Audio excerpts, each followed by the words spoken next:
lưng chèn nào con. Cái dạ đứt lưng chèn bom. Nó đã đẩy con đã đẩy. Bơ lên mà. Lên. Bơ. Lên mà. Bơ. Mệt các tê cồn. Mà đã đẩy.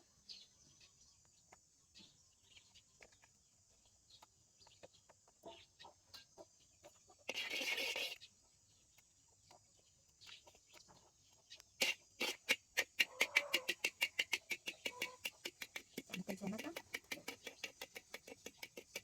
Đào nha chị ạ.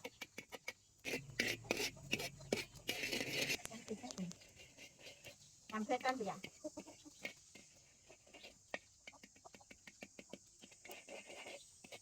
Dạ.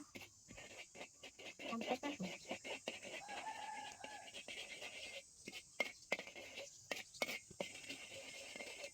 Dạ này.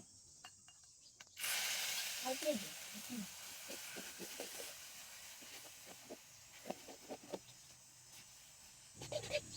Dạ.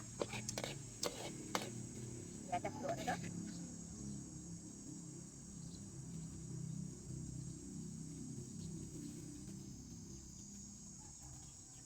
Dạ đó.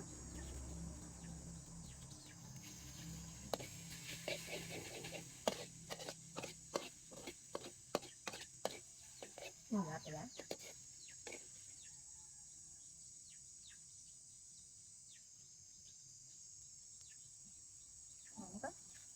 Thôi, cầm mấy ưu đại ca rồi, nói kiếm, giá nói kiếm.